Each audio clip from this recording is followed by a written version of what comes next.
Olá, companheiros, amigos.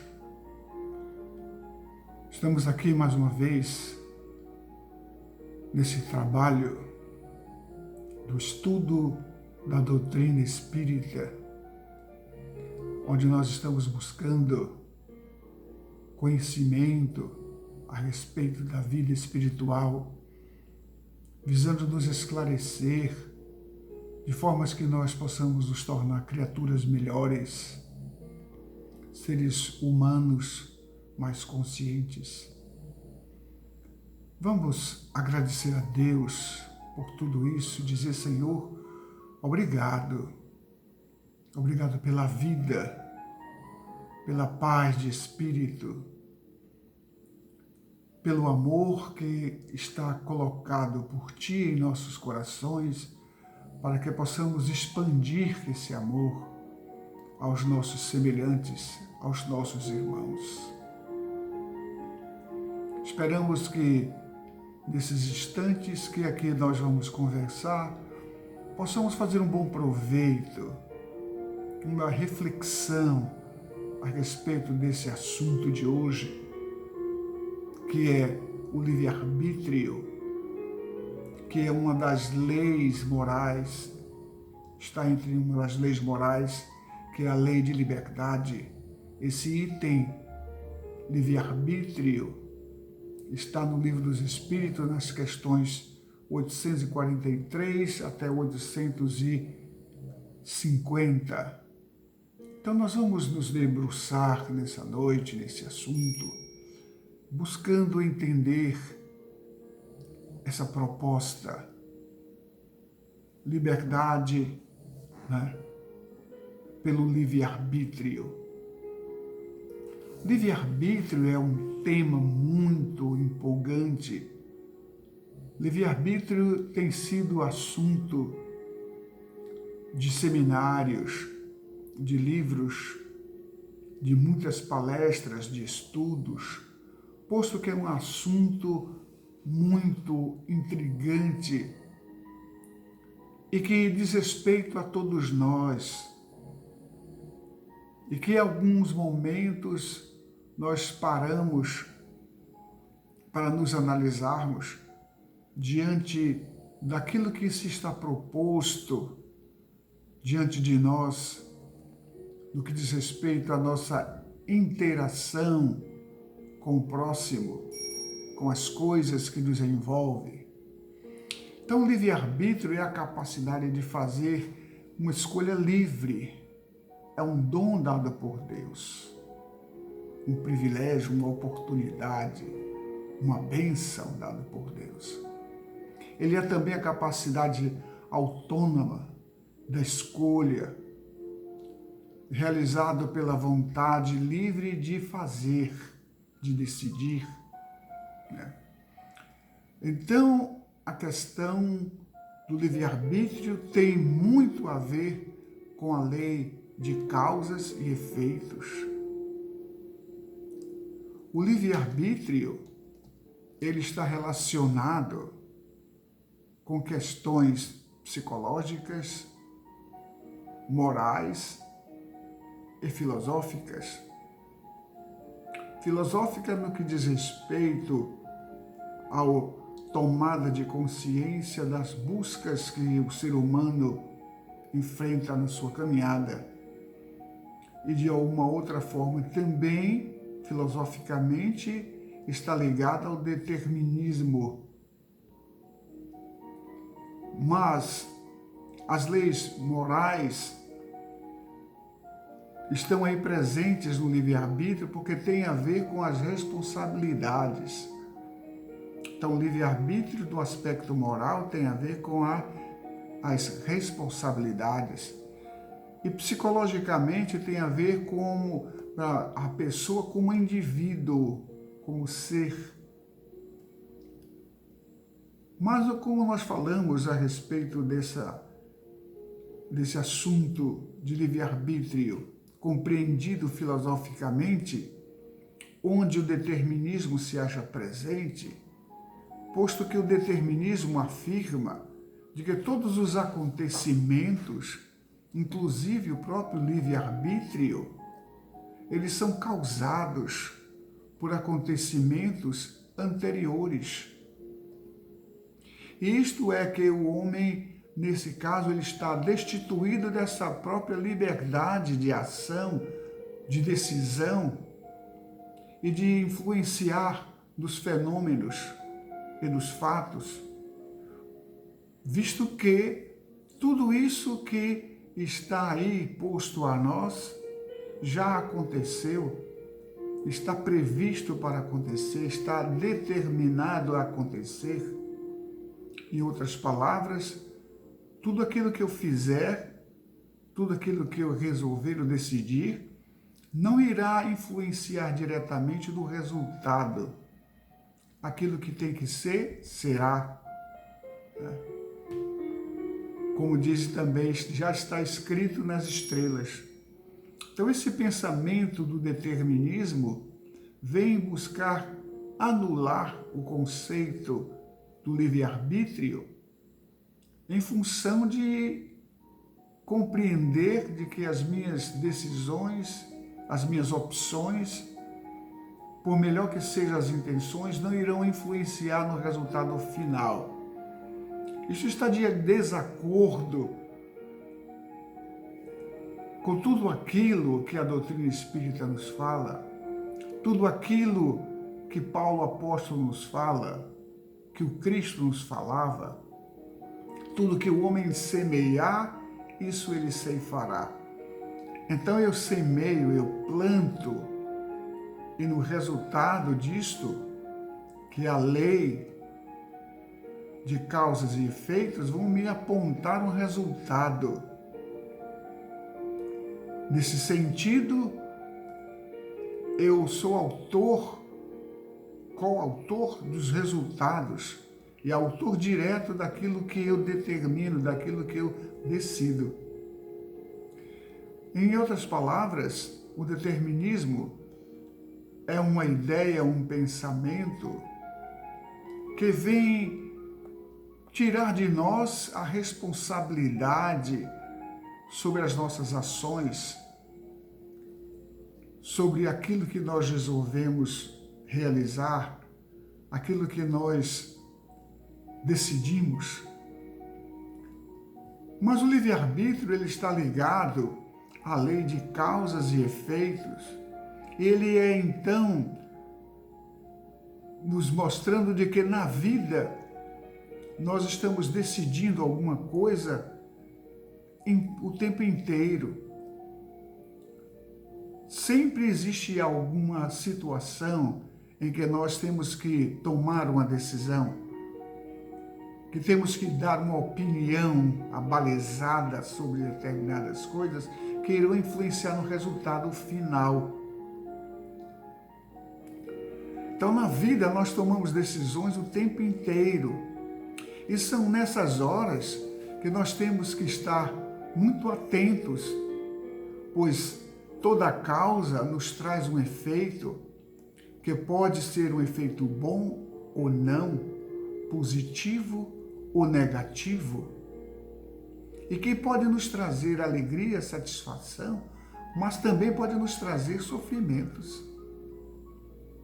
Então, há dois fatores que exercem influência sobre as nossas decisões: os fatores internos e os fatores externos.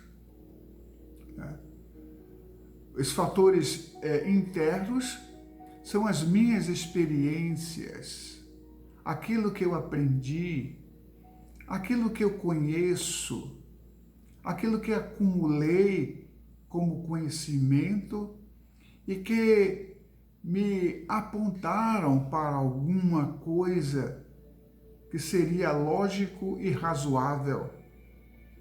Então me dá essa condição de tomar decisões abalizadas na minha moral, nos meus conceitos de entendimento. Tá? Mas nós vemos que, no que diz respeito a decisões, somos nós muito influenciados a opinar nas coisas que muitas vezes não nos dizem respeito. Gostamos muito de dar opiniões na vida do outro, de apresentar soluções e sugestões que muitas vezes não são as mais razoáveis. Muitas vezes vem trazer um resultado negativo. E aquele que foi influenciado por nós poderá dizer futuramente de que o resultado daquela decisão foi fruto da influência e da sugestão de um terceiro. E nós nos escondemos, estabelecendo culpa ao outro pelo insucesso de uma decisão tomada, né? Então, o livre-arbítrio, sendo bênção de Deus, nos coloca na condição de agentes ativos e não passivos diante da vida, diante dos fatos.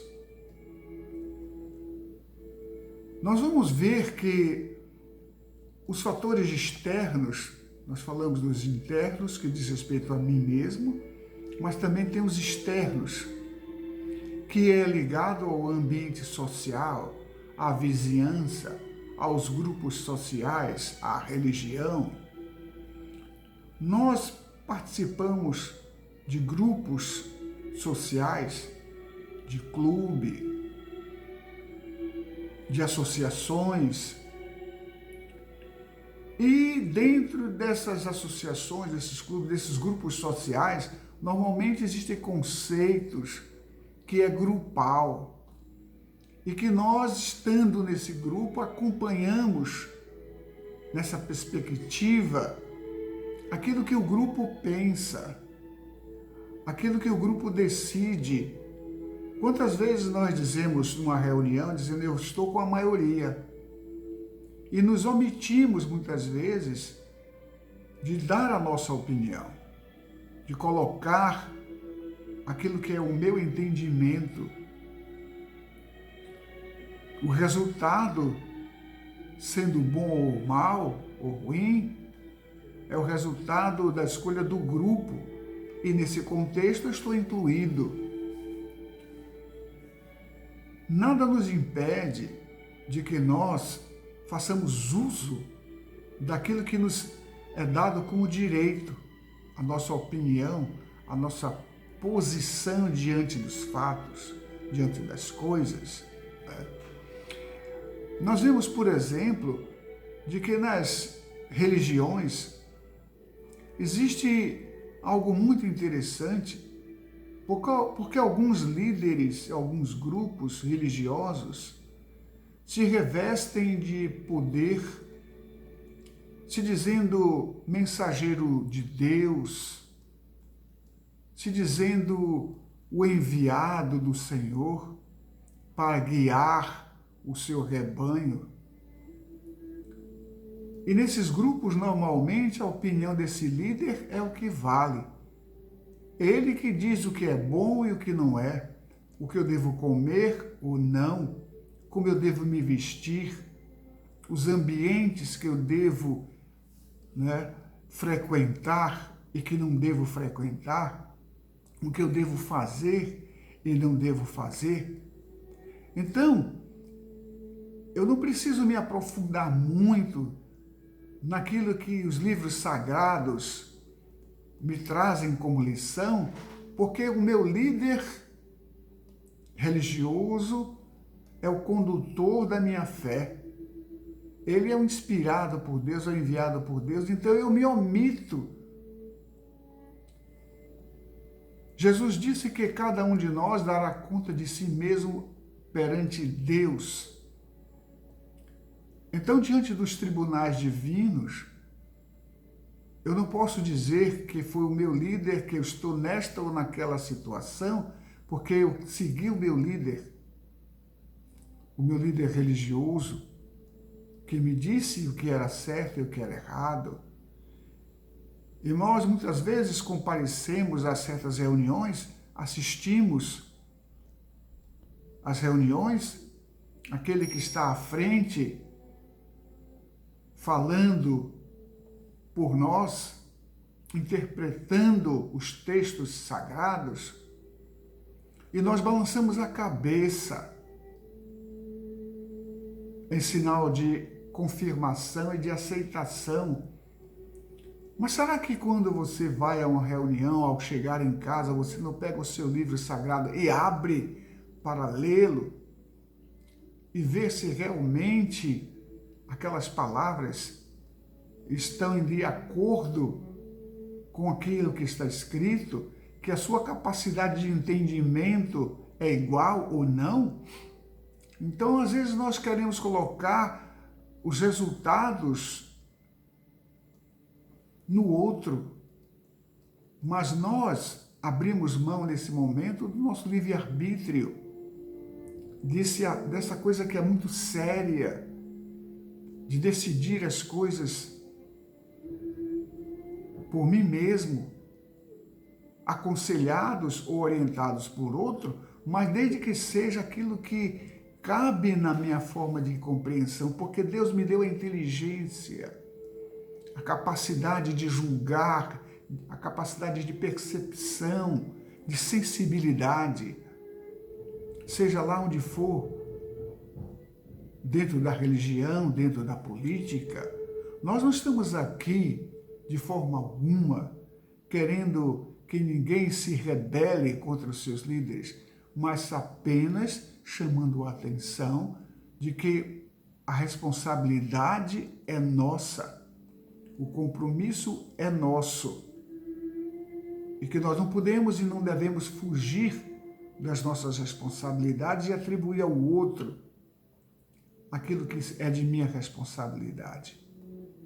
Quantas vezes a gente quer influenciar na decisão do outro, aquele que está mais próximo de nós, do companheiro, da companheira, do filho, da família que nós achamos que não tem condição de agir por si mesmo, e às vezes a gente vai adiante, quer opinar e sugerir, impor a nossa vontade ao outro, atropelando o livre-arbítrio do outro, tirando dele essa condição de uma autoanálise, de uma percepção. Então, o livre-arbítrio é isto.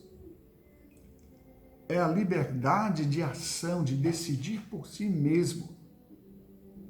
Vamos lembrar, por exemplo, a questão bíblica lá no livro de Gênesis, né? Na Gênesis, onde está ali a árvore do bem e do mal, Adão e Eva e o Senhor, né? Que quando é dito para ele não usar daquela fruta do bem e do mal, ele utiliza, influenciado pela sua companheira. Quando perguntado, ele disse: foi ela que me deu fruto. Eu só comi o fruto porque ela me ofereceu. Em outras palavras, a culpa é dela. E a mulher, por sua vez, atribui a serpente, diz: não, a serpente que me iludiu e que me fez comer, e me disse: se eu comesse, eu teria consciência de tudo. Então, quando as coisas dão um resultado negativo, a gente busca o outro para responsabilizá-lo e não queremos assumir a nossa responsabilidade. No que diz respeito ao livre-arbítrio, não existe nulidade. Nós somos responsáveis, sim, por tudo aquilo que nós fazemos, tudo aquilo que nós praticamos, tudo aquilo que nós decidimos. Então devemos ser sensíveis e sábios em nossas decisões, pois o livre-arbítrio é a capacidade de tomar decisões, nossas ações, né, devem ser permeadas dentro do preceito da lógica, da razão e do princípio do amor e da caridade, pois não há negatividade no livre-arbítrio. O fato de eu estar me omitindo, eu já tomei uma decisão, que foi não decidir e atribuir ao outro. Então o livre-arbítrio nos traz essa responsabilidade de que ninguém é inocente e não é culpado diante das coisas. O culpado ou é elogiado diante das medidas tomadas na vida. Vamos então ver aquilo que a espiritualidade nos fala, aquilo que está aí no Livro dos Espíritos, que nós comentamos, onde o codificador Allan Kardec levanta essas questões. Ele pergunta a espiritualidade maior aos venerandos da humanidade, aos mensageiros do Senhor. Ele diz: o homem tem livre-arbítrio nos seus atos? E a espiritualidade responde dizendo: pois, se tem a liberdade de pensar, tenha de agir. Sem o livre-arbítrio, o homem seria uma máquina. Sem o livre-arbítrio, nós seríamos como uma máquina, um robô que não tem vontade própria, que não tem condição de agir e de interagir em nada. Simplesmente faz aquilo que foi mandado, aquilo que foi produzido a fazer. É onde nós colocamos a máscara e nos escondemos das nossas responsabilidades. Então ele diz que assim como eu tenho liberdade de pensar, eu tenho de agir. Sem o livre-arbítrio, eu seria como um robô. E Deus não nos criou como seres apáticos, desprovidos de inteligência, da capacidade de julgar as coisas. Os animais estão nesse estágio onde o instinto domina as suas ações. Mas nós não estamos nesse estágio. Nós já avançamos de muito, nós estamos no estágio hominal, nós somos homens, seres onde o Espírito eterno criado por Deus habita esse corpo físico. E por essa razão nós somos responsáveis por nós mesmos, por tudo aquilo que nós fazemos, pelos nossos atos. Não somos pré-fabricados, nós somos criados, livres para progredir através do avanço que o progresso moral, espiritual nos propõe. Questão 844, ele volta com uma pergunta dizendo: o homem goza de livre-arbítrio desde o nascimento? Ou seja, em outras palavras, desde que ele nasce, ele já traz consigo o livre-arbítrio? E os venerandos respondem dizendo que ele tem a liberdade de agir, desde que tenha a vontade de fazer. Nas primeiras fases da vida, a liberdade é quase nula. Ele se desenvolve e muda de objeto com as faculdades, estando os pensamentos de uma criança relacionados com as suas necessidades de acordo com a sua idade. Claro, nós já nascemos com esse dom, essa liberdade de ação.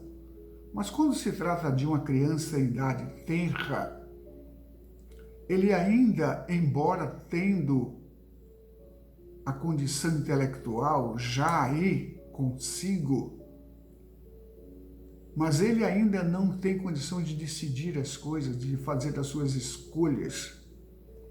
Ele vai em cima daquilo que é interessante, aquilo que lhe salta aos olhos, aquilo que lhe dá prazer. É diferente, por exemplo, de uma criança com 8 anos. Aos 8 anos de idade, ele já tem a condição de decidir as coisas, as suas escolhas, não são como uma criança em idade tenra, mas ele já tem discernimento.